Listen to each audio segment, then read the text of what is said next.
before we lose what remaining audience we have left. 1970, I Drink Your Blood, directed by David E. Durston.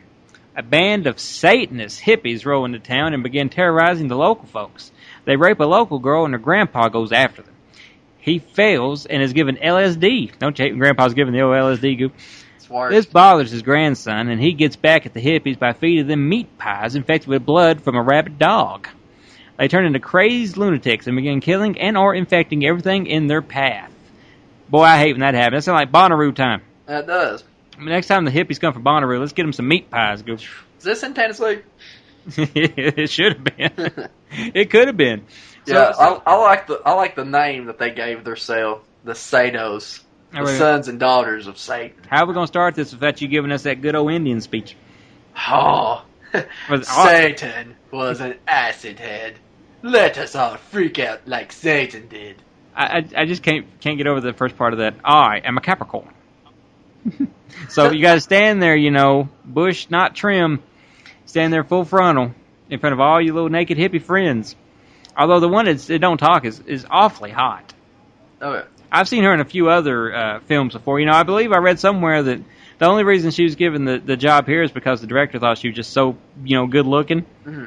And I mean, back in the day, man, I can see it. So tell me, what do you think of I Drink Your Blood? Is it everything you wanted and more? Man, now I have seen this back a few years ago, mm-hmm. but watching it again, there's a lot of stuff that I did not pick up on whenever I first watched it.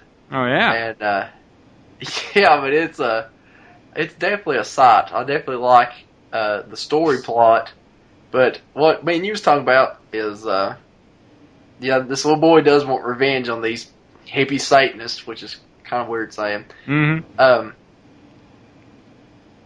We was wondering whether if he knew that there was a dog in the woods rabid, because he automatically grabs a gun. Was he going to shoot the Satanist? No, I was trying to think, though, if there isn't a part of dialogue somewhere in there that it seemed like it's coming back to me, where they either mentioned that there was a rabid dog loose, or maybe he ran into a dog at one time or another. Because, there is the whole thing where Grandpa goes to save the day, and it doesn't really work, and maybe they ran into it at one time. I'd have to go back and rewatch it again, but it seems like it's a little too easy to think, the kid just lucks up and there's a rabid dog running around.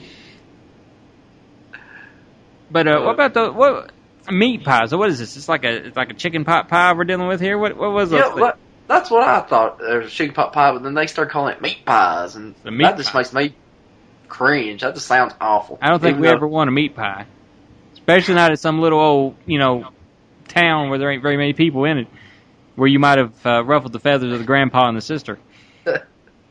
What do you think about that? Now, the little cult there, they've got an odd way of playing little jokes on one another. Yeah, they pick on this one guy a whole lot. And, it's supposed to be a joke when they roll the van down the hill, but it looks like it's steep enough to kill somebody. Mm-hmm. I wouldn't want friends that did that kind of a joke. God, no. Like, let's roll Chuck down this, 400-foot cliff. Yeah, that's what I was thinking. I was like, oh man, they're going to take him out for Satan. He's taking him out. And, it gets so interesting, though, because when everything starts spreading and you get more and more people that's getting infected with the rabies, and it kind of turns into like a one of those infected films, sort of like 28 Days Later, only it's like a predecessor to it. Right, and that's one thing that I kind of giggled on, is because, in Night of the Living Dead, the zombies was scared of fire. Uh-huh. In this movie, the people infected with rabies is scared of water. Yeah. But they will not go in water. They won't. Well, they're hippies. They don't want to take a bath. I know, that's right. That's what it is. But, there's some scenes in this that I think that they used real animal carcasses. Because, there's one where this infected rabies guy is, carrying, a half-severed cadaver of a goat, it looked like. Oh, yeah. They probably did. And then, of course, they put those rats on a stick or whatever and burn them. I don't know. What about our little Romeo and Juliet plot here, where one of the little, Satanists decided he's going to go and get sweet with the grandpa's daughter? Yeah. Did that do anything for you?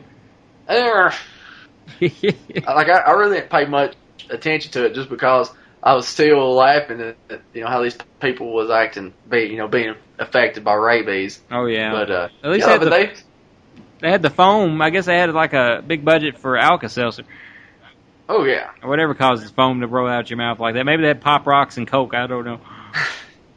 yeah. But, I mean, I definitely like how they explained stuff that was, like they explained about how rabies does to your nervous system and all that stuff, and they definitely plays out perfect to what how they explain it. Yeah, I'll go as far as to say that if it wasn't for this movie, you probably wouldn't have a 28 Days Later. And yeah, I think that's got to be like a big influence for that. And it's a pretty clever film. Or hell, I ain't seen Wreck or Record or however you pronounce it, but Quarantine, they was infected by rabies, so maybe that too, Yeah, I ain't gonna spoil Wreck for you. There's a slightly different thing to that. Okay. I don't want to spoil it for you. You still need to see those. I do. I'm fucking slacking. But now, what came first, though? The Crazies or this? Because, the Crazies, the water turns them all crazy, Mm-hmm. So it's sort of like the same mass hysteria, but I wonder which came first. Because surely Romero wouldn't be copying nobody. Yeah. Because that's George Romero, not Adam Green. So, what did you think of the ending? Did you like the ending? Yeah.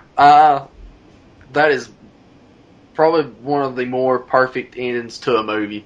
I love how it ends so abrupt. Because you're thinking it's going to be, you're like, oh man, like everything's going through your mind, and then right when you think that there's something else fixing to happen, it just ends, and there's this great shot. It's a long shot. I won't tell what it is, but credits start rolling, but you still get to see it. It's just an epic.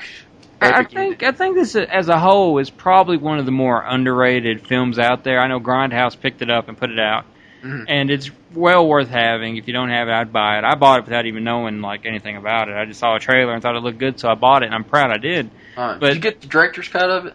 I got the Grindhouse. Yeah, I got Grindhouse. So I guess it went with the poster and all that in it. Mm-hmm. Yeah, so I guess I got like the superior version to have. It's got some cool extras and everything on it, but I think this film is one that a lot of people, if they haven't seen it and they give it a chance, I think they're really going to like it.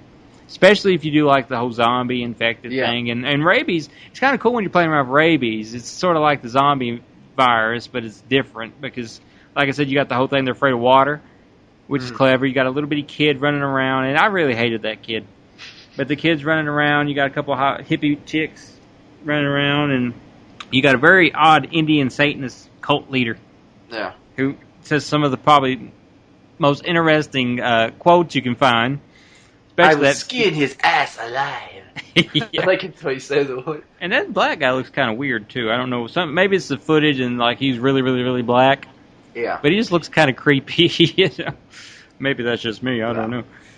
But yeah, man. So are we saving this one? Is it going to be cured?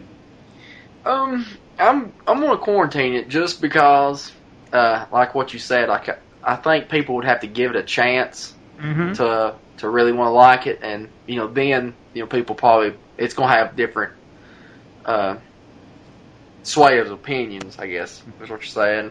Like I don't know. I say some people might like it, but I say there's going to be a lot of people that didn't like it. But I'm quarantining it because I liked it. I like it so much. I have to cure it.